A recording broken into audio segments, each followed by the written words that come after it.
ela tem como característica essas transformações. Que transformações? O crescimento populacional, as melhorias agrícolas, certo? E o renascimento comercial e urbano. E aí é nesse renascimento comercial e urbano que a gente vai ter o surgimento de uma palavra muito conhecida entre todo mundo hoje em dia, né?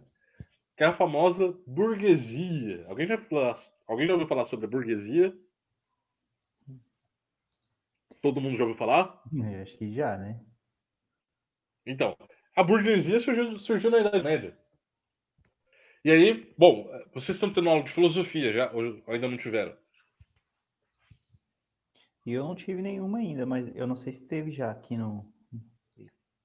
Eu não sei se Tem rolou. um artigo no Google Sala de Aula de Filosofia lá.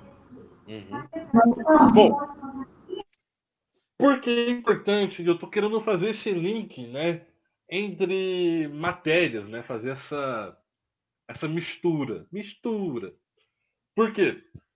Porque é importante vocês entenderem que a filosofia vai utilizar disso. A crítica de Marx, que provavelmente vocês terão na filosofia, é sobre a sociedade burguesa, né? A sociologia também vai utilizar a sociedade burguesa como estudo. Então, é importante a gente entender que ela surgiu na Idade Média. E em si, até hoje, é um material de estudo, certo? Por que isso? Porque é algo que foi o embrião, gente. Não estou afirmando que é ainda. Mas é o princípio, tá ali no começo, da divisão de classe social. Vocês entendem bem esse assunto, divisão de classe social? Já ouviram falar? Já. Alguém quer falar um pouco sobre?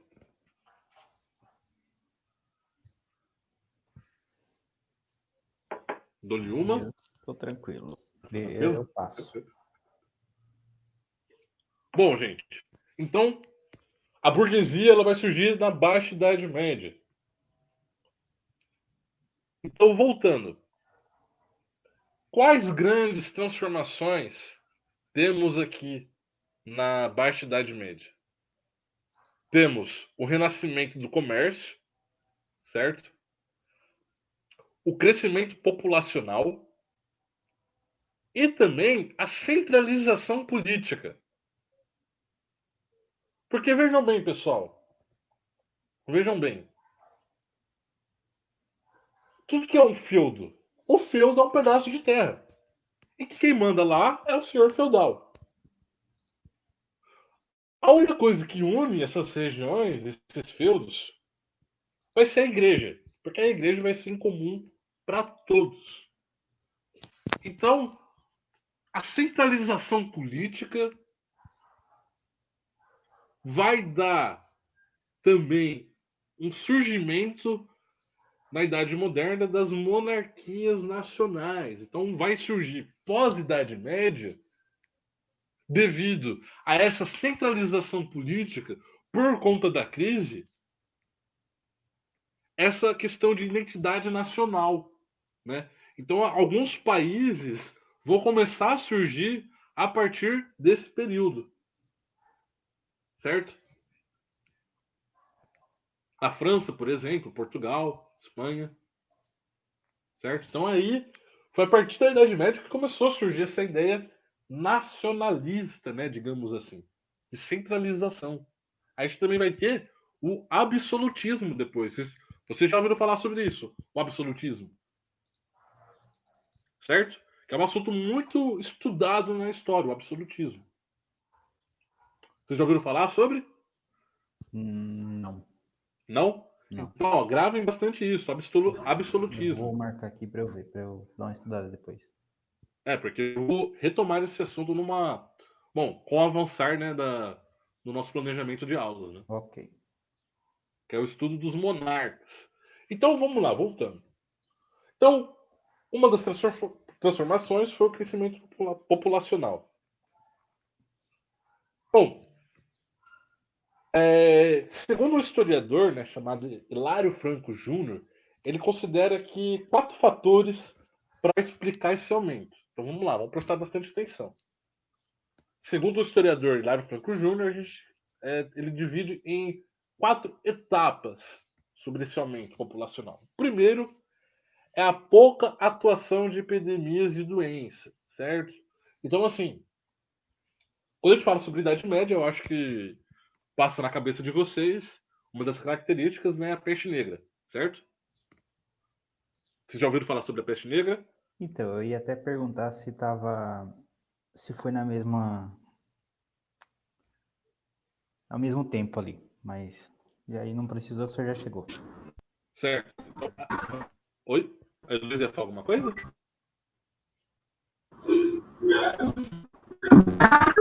Pessoa sabe sobre a Idade Média, mesmo sem saber sobre a divisão, é sobre a peste negra, eu acho. Desculpa, Luísa. Tem até muitos memes. Seu áudio tá um pouco ruim, eu não consegui te ouvir. Poderia repetir de novo a pergunta?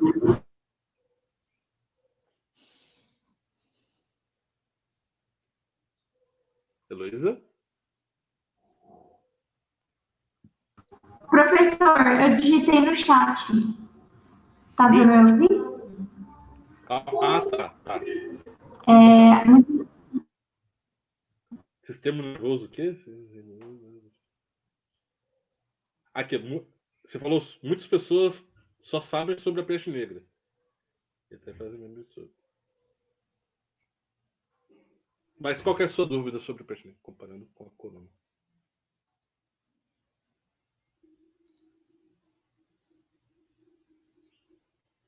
Mas qual que é a sua dúvida, Luísa, em relação a isso?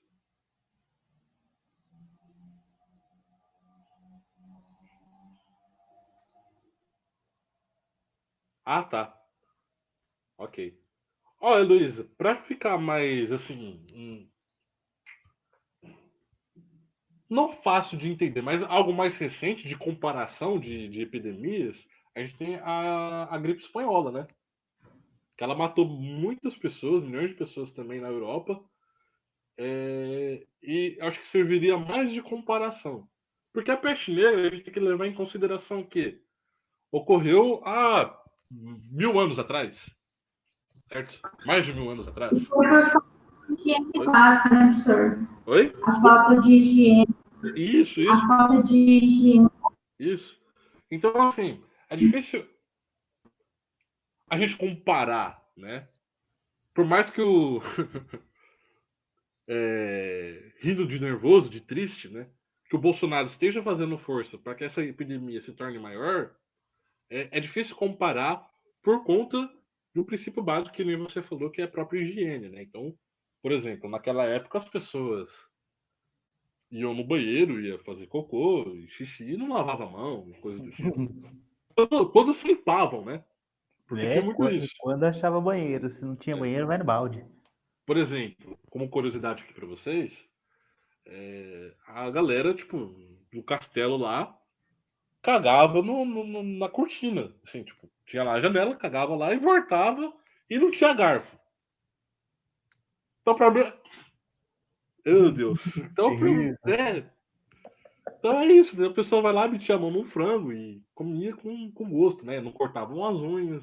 Então poderia ter ali. Bom, não precisa entrar em detalhes, né? Idade média, idade porca. Inclusive, quem vai trazer esse costume de comer com talheres na Europa são os árabes. Isso é interessante de ressaltar que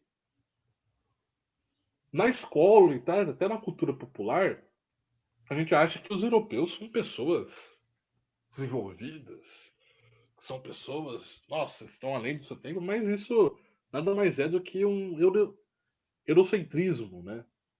Tipo, eles não são melhores. Não existe essa de melhor. Até porque, se eles têm esse desenvolvimento econômico que tem hoje, é devido à exploração que eles próprios fizeram, certo? No passado. Passado recente até. Então a gente tem aqui várias questões assim que é interessante a gente falar para a gente desenvolver o que eu acho primordial no estudo da área de ciências humanas. Então, para quem quer prestar algum curso da área de ciências humanas, é o quê? Fundamento básico. Pensamento crítico. E nem só para quem quer estudar na área, mas também na hora da prova. Quando você tem argumentos para escrever alguma pergunta ou fazer um texto, quanto mais senso crítico você tiver, mais rico vai se tornar a sua resposta, o seu texto. Então fica aí como dica, pessoal. O principal da história é o desenvolvimento do senso crítico, da filosofia, da geografia, da sociologia. Bom, voltando aqui para a aula, então aqui o historiador Hilário Franco Júnior, que é um dos caras assim fenomenais no estudo da Idade Média. Eu li bastante texto dele na época da faculdade. Ele vai dividir em 4 explicações, né, em 4 termos. Então, aqui voltando, a questão da epidemia, dessa determinada fase, que é do século VIII, certo? Século VIII, vai ter poucas epidemias. A peste negra ela vai surgir posteriormente. Segundo, o caráter concentrado das guerras. Ou seja, quando ocorria guerras, eram guerras muito concentradas em um determinado local, certo? Ela não era algo globalizado, certo? Era muito regional. O terceiro fato também que proporcionou esse aumento populacional está relacionado com o clima, certo? Porque a Europa, como vocês sabem, é uma região fria, o que não favorece tanto assim o plantio. Então, nesse período do século VIII, por volta do século VIII, houve um clima mais quente, ou seja, um clima mais propício para o desenvolvimento da agricultura. E o quarto, que eu considero como o mais importante, né, que é as inovações de técnicas de agropecuárias, de produtividade, certo? Então, por que isso? Por que esse desenvolvimento de técnicas que vai acarretar no aumento de produtividade vai ser importante para o aumento populacional? Alguém quer se arriscar a dizer?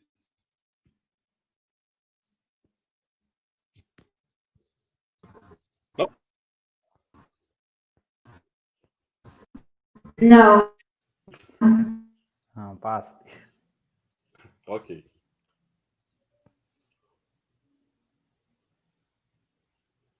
Bom, para vocês aqui terem como dado, então, por volta do século VIII, mais ou menos, não dá para a gente afirmar, né? Porque há pouco registro sobre.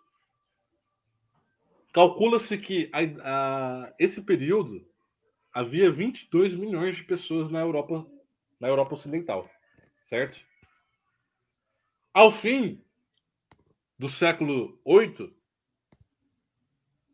perdão, desculpa, ao fim do século XIII, aumentou por volta de 27 milhões de pessoas, ou seja, a população estimada nessa época, no fim do século XIII, é de 50 milhões de pessoas, certo? Então houve um aumento muito grande em um período muito curto, nunca antes visto. Então é importante a gente entender isso como um fator próspero que depois vai ser a ruína, certo? Então, um outro fator de transformação, que é o quê? O aumento perdão, que é o aumento populacional que a gente acabou de falar, certo? Que aqui é as melhorias agrícolas, certo? Então, o que a gente vai ter aqui? Um desenvolvimento, de certa maneira, de uma pré-revolução industrial. Como assim? Não de indústrias, mas de transformações dos sistemas produtivos, certo? Então aqui a gente tem o início, né? Algumas coisinhas ali de ferramentas que vão possibilitar o aumento de produtividade. Que lá para frente, 1800 e taranã, vai ser a transformação da Revolução Industrial, que é o aumento da produtividade. Então, ó, isso é algo muito importante para a época. Esse aumento de produtividade devido a algumas ferramentas que foram desenvolvidas ao longo desse período. Porque a Idade Média é um período de 1000 anos, certo? Então, quando alguém fala, Idade das Trevas, vocês já ouviram falar sobre isso, né? Idade das Trevas. Já? Ou não? Pessoal? Não, Não? Vocês nunca ouviram falar sobre esse termo, Idade das Trevas? Se referindo à Idade Média ou não? Não, né? estou falando das trevas, sim. Eu não tinha entendido o que o senhor tinha falado. Ah, tá. Desculpa, Heloísa. Então, tô querendo dizer assim, se vocês já ouviram falar que alguns textos vão se referir à Idade Média como Idade das Trevas. Essa relação, vocês já tinham ouvido falar? Eu lembro que o senhor tinha dito na aula presencial que a gente teve que, por mais que chamem assim, pelas coisas que aconteceram, teve mais desenvolvimentos e avanços nessa época que nas outras. Por exemplo, a criação das faculdades e tudo mais. Ó, só quero pegar um detalhe que você mencionou, Heloísa. E se eu falei isso, eu peço desculpas a vocês. Eu não vou dizer aqui agora que é mais importante. É um pouco errado falar isso. Cada período vai ter desenvolvimento algo em destaque. Então, é errado a gente usar esse juízo de valor, né? Que são outros períodos. Mas ela é importante, sim, porque, como você disse e eu mencionei em aula, foi o desenvolvimento das universidades, o desenvolvimento do quê? Dos estudos científicos, certo? Porque aqui, e culturais, aqui o clero ele vai preservar bastante a cultura romana. E esse período de Idade das Trevas, ele vai ser uma denominação que vai surgir no Renascimento, porque a galera desse período tipo, achavam que a Idade das Trevas era uma bosta. Por quê? Porque eles eram contra oh meu Deus, contra a idade da igreja. Oh meu Deus, deixa eu reformular. A galera do Renascimento, eles eram contra a Idade das Trevas. Por quê? Porque eles eram contrário à influência da igreja. E aí, como muitos sabem, a Idade Média ela é em si a igreja como sua principal instituição, né? Como seu principal poder, mais do que o feudo. Então eles eram contra a igreja. Ou seja, igreja terrível. Ou seja, A igreja era o que tinha o poder absoluto, praticamente. exato. Nada estava acima da igreja. Tanto é que ela que vai financiar as cruzadas, né? Professor, Oi. mas por mais que houve avanços de pesquisa e tudo mais na Idade Média, a igreja não meio que barrava certas coisas de chegar às pessoas. Tipo o quê? Tipo assim, nem toda informação tinha que passar pela igreja para poder chegar à população. Eles meio que filtravam o que as pessoas poderiam ou não saber. Sim, sim. Ó, Heloísa, a igreja, ela vai ser como se fosse o rei da Europa. Ela que vai mandar. Por quê? Porque a igreja, a religião, ela é algo que, como eu posso dizer, que une as pessoas, certo? Então, a religião, a Igreja Católica, ela vai entender isso e vai utilizar essa ideia de união a seu favor. Como todo mundo era católico, houve uma ascensão muito grande da Igreja Católica. Porque a igreja ela fazia contratos com os suzeranos, com os nobres, de doações de terra. Por quê? Porque ela percebeu que o dinheiro da época era terra. Então, quanto mais terra, mais poder você tinha. E a igreja, ela praticamente estava em todo o feudo, estava em todo lugar. Certo? O Papa era o cara que mandava. Certo? Então, a Igreja Católica, ela vai ser uma instituição que vai saber utilizar os seus seguidores em benefício de poder econômico, político e cultural. Então, isso que você falou Mas, tá certo. Tipo, ela vai barrar. Entendeu? mas tem aquela coisa também, né? Para mais fácil você ter mais estudos quando a população e a demanda não tem tanto acesso à informação. Exato, Eles vão acreditar naquilo fielmente, porque eles não têm informação. exato. E ela se aproveita, entre aspas, de situações de crise, né? Porque aí que o seguidor ele vai estar mais vulnerável e mais suscetível a aceitar uma intervenção divina, certo? Quando você está triste. Pessoal, Professor, pessoal da- na Alemanha, né? A Alemanha estava passando por uma situação que não estava legal, então Hitler chegou a propor várias coisas que estavam meio que condizendo com o que o pessoal esperava, e foi por isso que ele foi eleito, e gerou toda a bosta que gerou. O Hitler, Normalmente isso. Não, tipo, eu falo assim, a sociedade está fragilizada, o país está fragilizado, então eles acabam fazendo bosta, porque chega a pessoa falando tudo que eles querem ouvir, e eles vão lá e acabam elegendo essa pessoa. Até mesmo aqui no Brasil. perfeito, Luísa, perfeito. É isso. É isso? Por quê? O que foi, Giovanni? Você falou alguma coisa? Não, Desculpa. não, perdão. Você queria falar alguma microfone. coisa? Não, não. É que eu esqueci que o microfone estava aberto, eu estava falando junto aqui. Perdão, desculpa. Não, tranquilo. Mas se você quiser intervir. Aliás, se todo mundo quiser intervir, maravilha. Não me importo com isso. Até porque eu tô aqui para tirar dúvidas de vocês.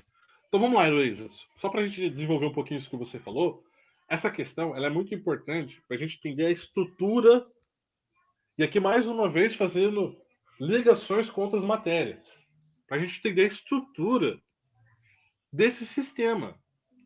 Porque o capitalismo ele vai surgir depois do feudalismo e ele vai beber da fonte da igreja. Então, o capitalismo vai se estabelecer como um sistema forte e dura até hoje, mais de 200 anos, a partir das observações do que a igreja propôs como um estabelecimento, né, de pessoas. Como que ela conseguiu captar essas pessoas. E aí, como a Heloísa disse, era um dos momentos de crise em que surge alguém. E é nos momentos de crise que surge a figura do Messias. A figura de alguém salvador. E, gente, nossa, se eu conseguir passar isso para vocês, eu vou ficar aqui E as pessoas enormemente satisfeito. Não se pode ter paixão por questões políticas. Não se pode ter fé em razões políticas. Porque isso aqui mexe com isso aqui, ó, com a cabeça. É. Pra gente não ser tratado como gado, como rebanho. E é o que o Excelentíssimo faz hoje. Tipo, Exato. aproveita que a galera tá, tipo, relativamente, né, vulnerável, aí entra com palavras de religião, essas coisas aí, filho. Falando que eles são. E eu vou ser mais fundo nisso. Não é só ele. A história se repete. E é isso que é a grande sacada. Se vocês forem estudar. Desculpa. Mas é aquela coisa. Não, eu ia falar, tipo, a falta das pessoas de ler um livro de história. Porque se elas lessem mais e soubessem sobre a história, elas não repetiriam os mesmos erros do passado. Exatamente, Luísa. Exatamente. Mas aí a gente pode até fazer uma aula filosófica discutindo isso. Por que as pessoas não terem essa atenção com o estudo de história? Seria Porque da hora assim. uma aula dessa.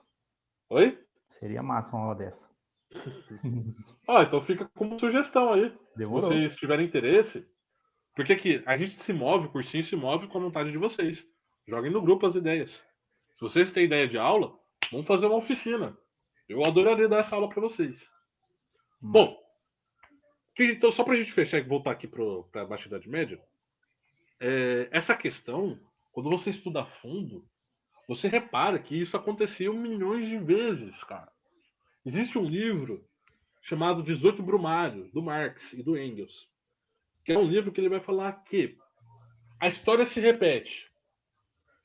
Primeiramente, como tragédia e depois como farsa. O que essa frase significa?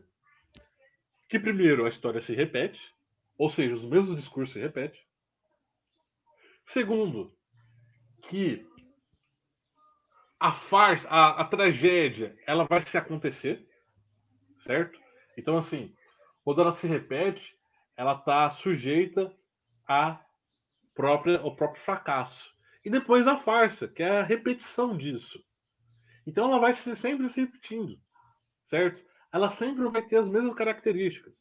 Vai ter um período de crise, que vai surgir alguém que vai falar sobre o que as pessoas querem ouvir ou estão mais vulneráveis a ouvir, as pessoas vão aceitar, e aí vai ter novamente uma crise e depois alguém para surgir, uma crise e alguém para surgir. E assim vai e se aflora ao longo da história. Essas repetições. Essa é a verdadeira história do Brasil. Aqui a gente tem o Bolsonaro, depois, sei lá, se a gente voltar na história, a gente tem o Vargas como um cara desse tipo, a gente tem a ditadura militar como isso, né? Como essa ideia de salvação, enfim. A história do Brasil, se for resumir para vocês, a história política é uma história de enganação. Eu acho que não só o Brasil, mas também alguns outros países, assim. Mas aí tem que ser analisado cada contexto de cada região, né, Elaine? O Brasil, eu posso afirmar para vocês que é uma história política de mentiras. A escravidão foi uma mentira. A Princesa Isabel, o símbolo do fim da escravidão. É mentira isso. Mentira.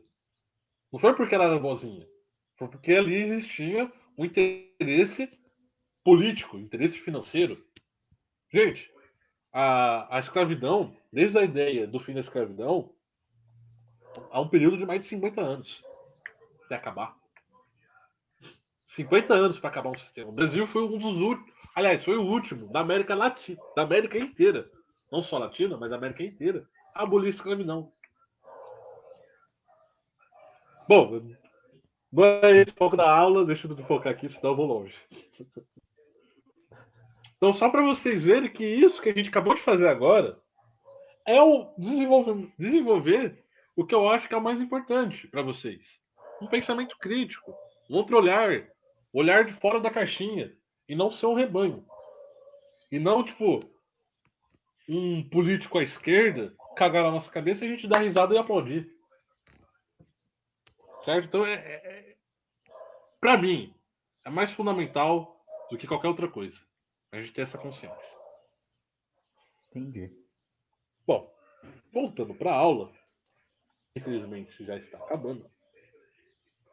Temos aqui a transformação agrícola nesse período do feudalismo. Aí você vai ter o quê? Por exemplo, antes quem arava a terra eram as pessoas. E aí algum ser iluminado teve a brilhante ideia de colocar essas ferramentas, né, de arado nos bois. Por quê? Qual que é a diferença de um boi para um ser humano?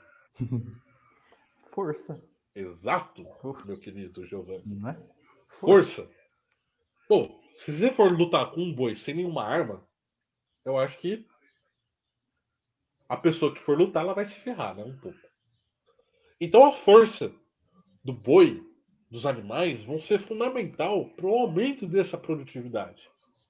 Então, isso só como alguns dos pontos, né? Tem sistema de rotação trienal, do quê? De plantação. Porque a terra originalmente foi feita com vários tipos de plantas, né? Quando houve essa ideia da monocultura, a galera percebeu que não era uma boa ideia. Então o que eles faziam? Trienalmente, eles mudavam as suas plantas para que o desgaste da terra fosse menor. Ou seja, para se tornar mais produtivo o plantio. Então, por exemplo, em um ano Em 3 anos eles plantavam milho, depois só berinjela. Aqui, só como exemplo. Eu nem sei se tinha berinjela na época. Acho que não. Bom, não sei de que país é a berinjela, mas só um exemplo. Bom, e como eu falei anteriormente, né, as mudanças climáticas também ajudou a desenvolver a agricultura. E temos também aqui... Berinjela veio da Índia. Veio da Índia, Johnny? Índia. Da hora. Você assiste Masterchef? De vez em quando. É da hora Masterchef. Dá pra aprender um monte de bagulho. Dá. Bom, o renascimento, outra transformação, né, que eu falei que é muito importante nesse período. O renascimento do comércio urbano. Quando eu falo para vocês sobre a Idade Média, suponho que deva vir na mente de vocês sobre uma ideia agrícola, né? Estou certo ou estou errado? Tá certo. Bom, pelo menos pra mim. Certo. Porque a agricultura ela vai fazer boa parte de um bom período, né, praticamente toda a Idade Média, como a base principal econômica. Porém, meus queridos alunos, vai ter algo muito importante correndo aí. O aumento populacional, a galera que tá no feudo vai falar, mano, que porra é essa, velho? Eu não quero ser servo a vida inteira. E não tenho mobilidade para sair daqui. Pra onde que eu vou? Eu vou fugir e ir para os grandes centros urbanos. Então, o renascimento urbano tem a ver com o crescimento que eu falei no começo da aula populacional. Então, todos esses fatores que eu falei de transformação vão culminar nesse renascimento urbano e comercial da Idade Média. Então, aqui já começa a se trocar, a se transformar, a se mudar essas ideias, certo? Essa ideia econômica. E aí que vão surgir nas cidades os burgos. O que é o burgo? O burgo nada mais é do que um local administrativo composto por pessoas do comércio, certo? Resumindo aqui para vocês. Essas pessoas do comércio são pessoas que fugiram, né, do feudo, né? São ex-servos e tinham como o comércio sua principal fonte de renda. Então eles criaram os burgos. Daí a palavra burguesia. Então quem participava dos burgos eram os burgueses, os comerciantes, certo? Daí o nome, daí o surgimento e daí a questão das divisões de classe que lá para frente, 1800 e bolinha, Karl Marx vai estabelecer um dos seus princípios filosóficos, né, galera? Então aqui, como é importante a gente estudar a Idade Média, coisas que se discutem até nos dias de hoje. Bom, então o aumento da produtividade da agricultura, o aumento populacional permitiu o renascimento do comércio na Europa.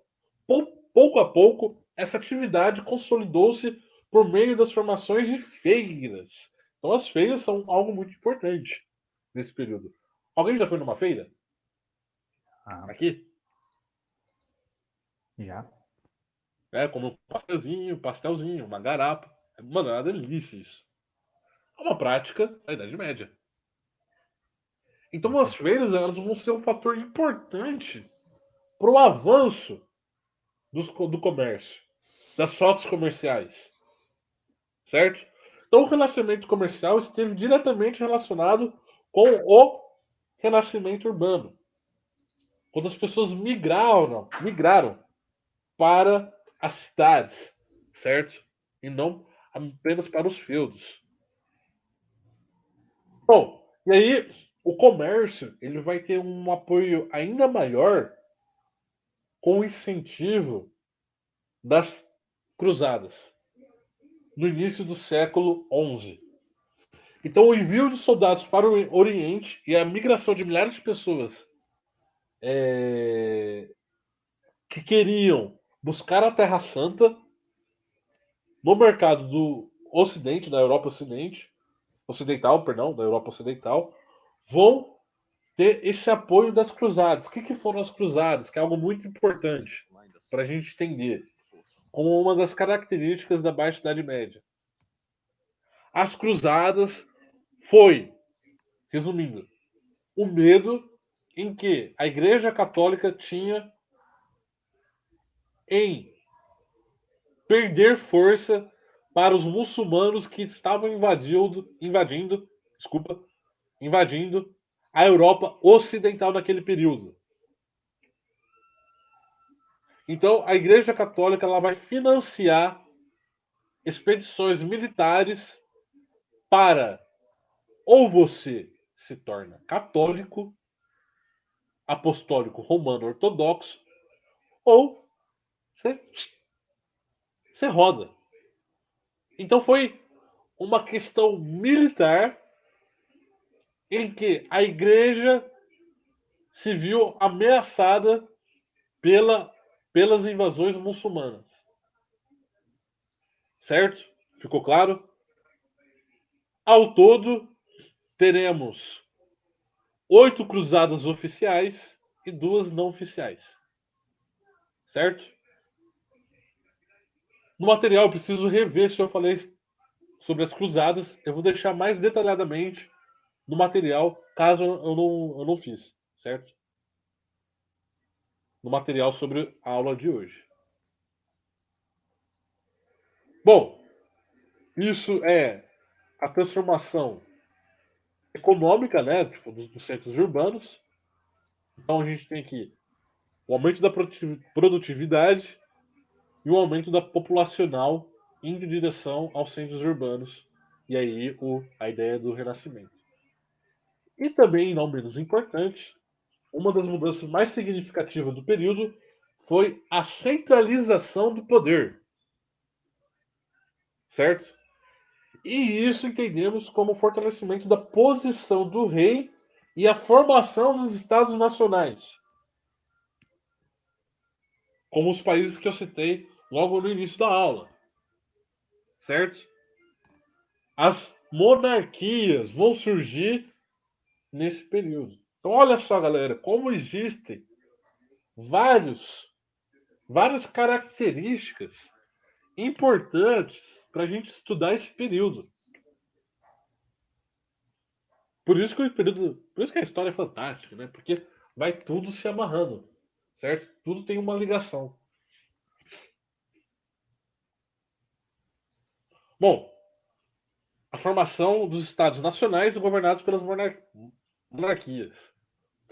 O fortalecimento da posição do rei aconteceu à medida que as relações feudais e de vassalagem enfraqueciam. E por que isso se enfraqueceu? Alguém quer falar?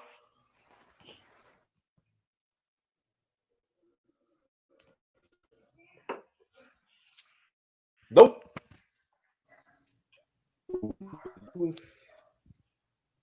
Dure 3. Bom, galera.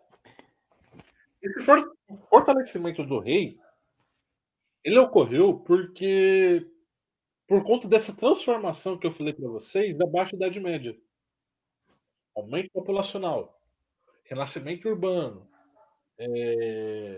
a troca de agricultura para o comércio. Isso vai enfraquecer o feudalismo.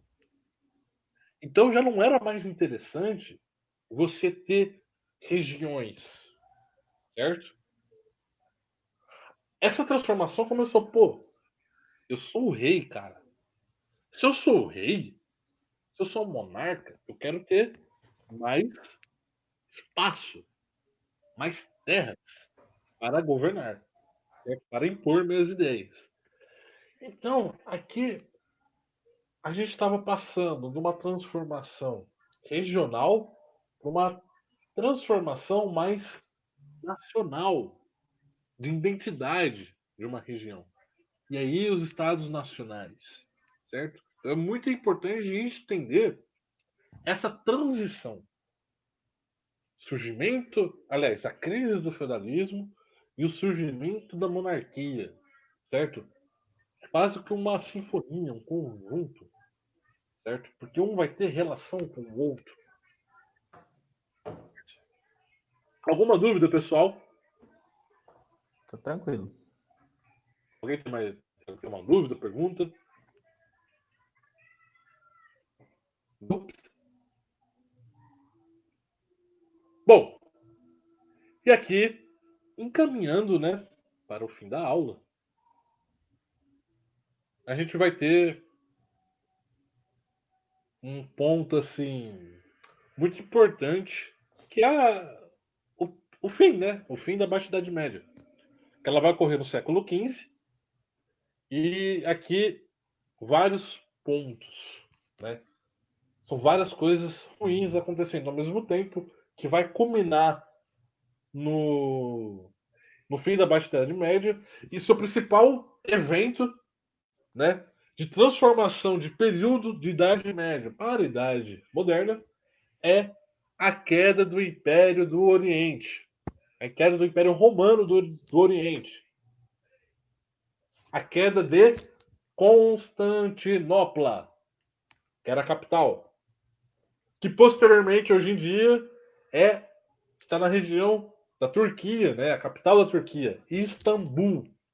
Então, Istambul era, nesse período, Constantinopla, a capital do Império Romano do Oriente, certo?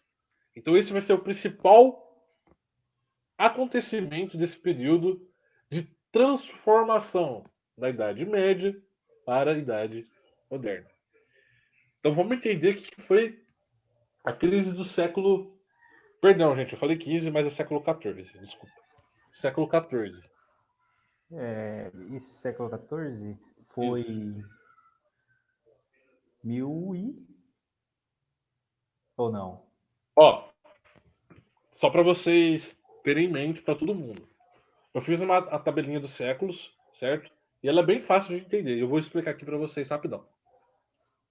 Foi bom o Giovanni mencionar isso. Porque às vezes a gente se confunde, tá? É normal.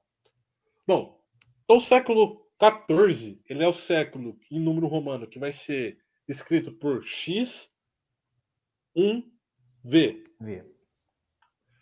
Então X1V é século XIV. Século XIV, ele vai ser de 1301 a 1400.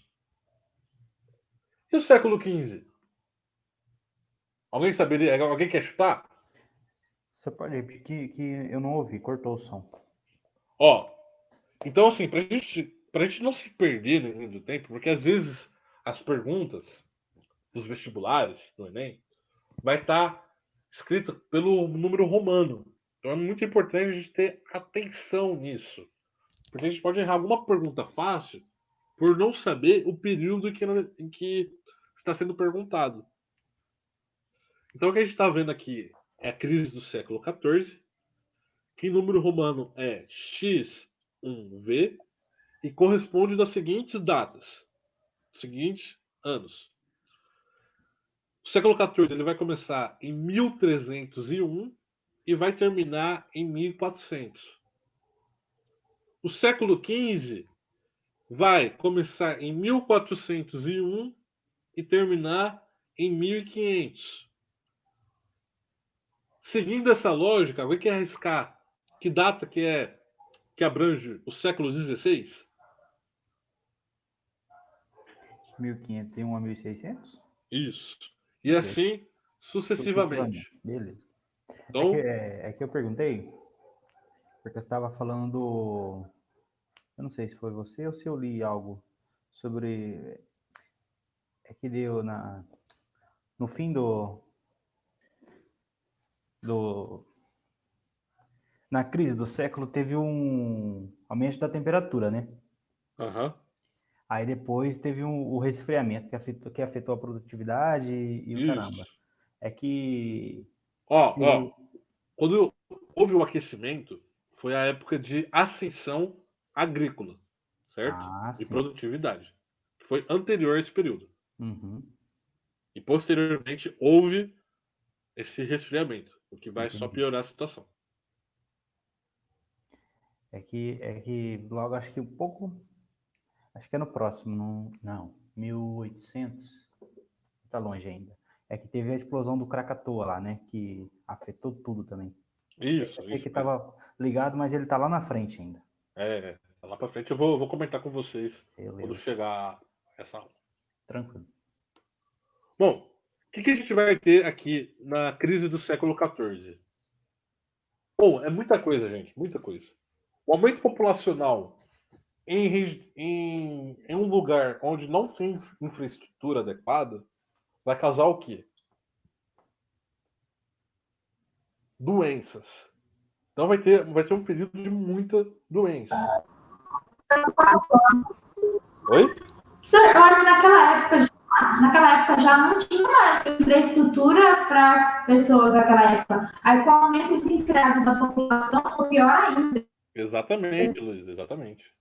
Então, assim, era uma galera que cresceu demais em pouco tempo, sem que houvesse o acompanhamento estrutural para isso. Então, esse aumento populacional, ele vai culminar no resfriamento que o Giovanni comentou.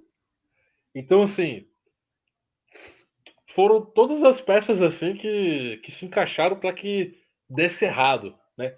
Então, com o resfriamento houve o quê? Não houve colheitas. Não houve colheitas, acarreta no quê? Fome. Porque se você não tem comida, você não come, Aí certo? fudeu. E aí, fudeu. Literalmente.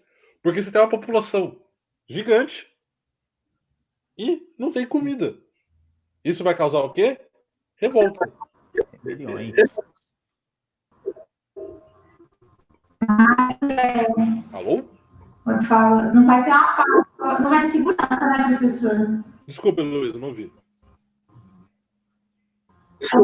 As pessoas não têm comida.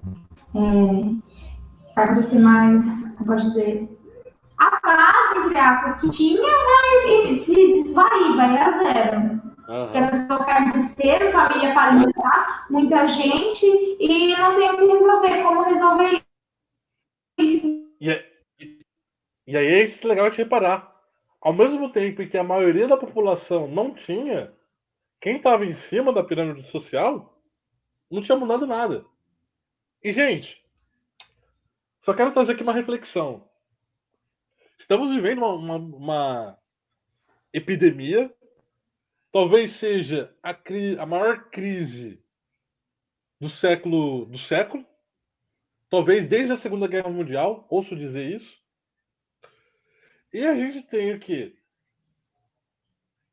A população sofrendo com isso, certo? Porque em meio de uma pandemia, instaurou-se aqui no Brasil uma crise política, que é tão grave quanto.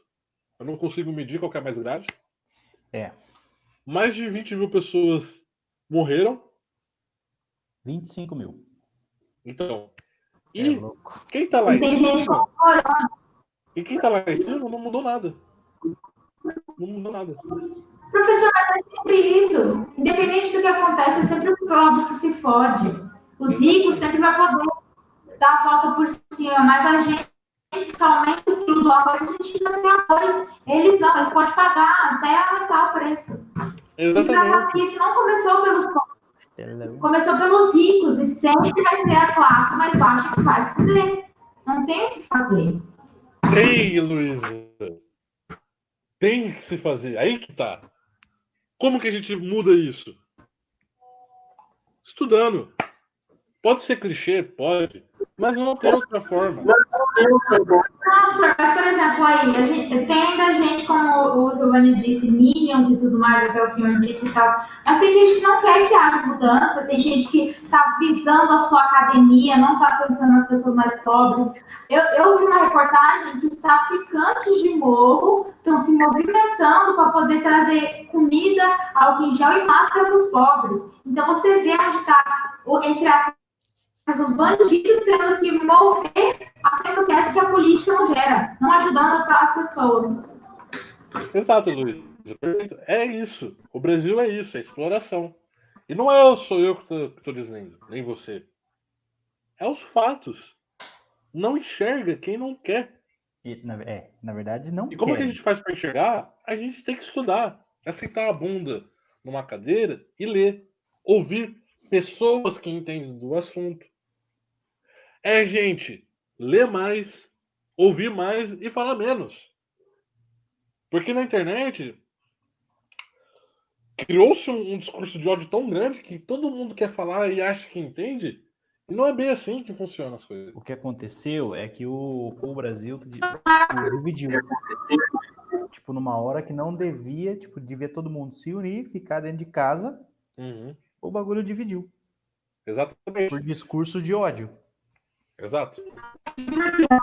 E dinheiro, né? Exatamente, dinheiro, porque o dinheiro é poder. Mas olha que eu citei a aula da Idade Média, gente. Então no século XIV eu fiz essa reflexão. E o negócio tá batendo aqui agora. O que mudou nessa relação entre a classe dominante e a classe dominada? A ideia ainda é a mesma, de exploração. Por isso que falam-se em abrir o comércio, para você trabalhar. Porque, sabe por que eles querem que a gente trabalhe? E foda-se a doença? Porque eles têm medo de não lucrar, de não ter lucro. E o lucro nada mais é do que a exploração. Quando alguém lucra em cima do seu trabalho, é exploração. Mas eu acho que o maior problema disso tudo, professor, é que mais gente, né? Mais os pobres estão se lascando, e fora isso, é as pessoas que também estão passando fome, como o senhor falou. O senhor citou na Idade Média, mas isso está acontecendo agora também, porque não estão olhando para os pobres e para quem realmente precisava de ajuda. Você acha que esses políticos mereciam ganhar tudo isso? Não merecia, podia muito bem manejar esse dinheiro para ajudar essas pessoas mais carentes. Esse pessoal que não tem acesso à internet, esse pessoal que sofre. Essas famílias que tem mais de 10 pessoas, sabe? É focar mais nesse tipo de gente, ter esse espaço para eles. E qual é a lógica do governo? Fortalecer quem já é forte, e não os fracos. Só que os fracos, monetariamente, né, falando, são os que mais sofrem, como você mesmo disse. Então, olha só esse paralelo, que interessante. Bom, eu vou trazer um outro aqui. Pode falar. É como disse, de vingança, né? Que não é a população que tem medo de ser o governo tem que ter medo da população. Heloísa, eu tenho algo muito simples na minha cabeça. Um presidente não pode ser mais forte do que mais de 200 milhões de pessoas.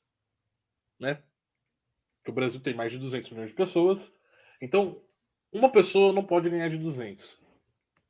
Só que a galera não teve essa consciência ainda. Não teve. Ainda não tem isso. Que 200 milhões de pessoas é o Brasil. Porque sem os trabalhadores, a galera disse que a gente fica desesperada chamando na internet pra... Não, o Brasil precisa ser salvo. O Brasil precisa ser salvo desses caras. Porque o Brasil hoje é a 9ª maior economia do mundo. Só que esse dinheiro não é distribuído. Você não vê, eu não vejo. Ninguém aqui vê. O Brasil... Porque ele é mal distribuído. O Brasil é um país rico. Quando fala que o Brasil está em crise, isso também faz parte de alienação. Que é achar que o Brasil é um país pobre. Não é. É a 9ª maior economia do mundo. O Brasil, nessa pandemia, o Bolsonaro liberou R$1 trilhão para os bancos saírem da crise. Então a crise não é da galera que tem grana, não é da elite. A crise é do pobre. E é isso que a gente tem que pensar. Não existe crise para rico. Não, não. Essa ideia de crise, ela é um terrorismo que fazem para a população. Óbvio que existe crise, mas a crise é do pobre. Quando eu falo pobre, galera, tô querendo dizer assim, uma boa parte da população. Que a galera que acha que ganha 5 ou 10 mil reais não é rica, não. Ela tem condições, não é rica. Professor, Tô falando da elite mesmo. Tipo, quem ganha eu um acho que salário, os 6 mil, você é louco. pelo que eu vi, gente, os 6 mais ricos do Brasil não tem mais que, tipo, mais de 50% da população tem. Então isso é muito preocupante, porque como o professor falou, não tem uma distribuição boa. Não, O Brasil mas o Brasil, ainda assim, é a 9ª maior economia do mundo. Eu acho isso louco. e a Amazon, sabe? É. Tá, tipo, eles estão, tipo, o PIB do Brasil é menor que eles. Tipo, eles têm mais grana que o Brasil ainda. É uma coisa de louco, velho.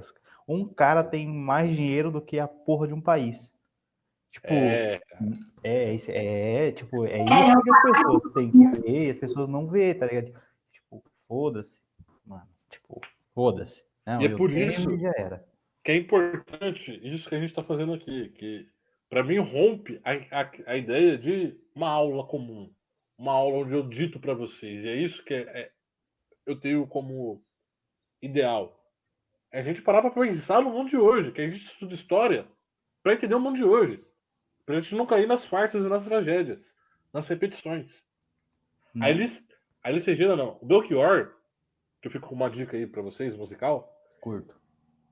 ele vai escrever uma música chamada Como Nossos Pais. E ele tem uma letra sensacional na música, que ele fala assim, que ainda somos os mesmos e vivemos como os nossos pais. E essa música é da década de 70 e 80. Então ainda somos o mesmo, mesmo em 2020, como os nossos pais, não muda nada.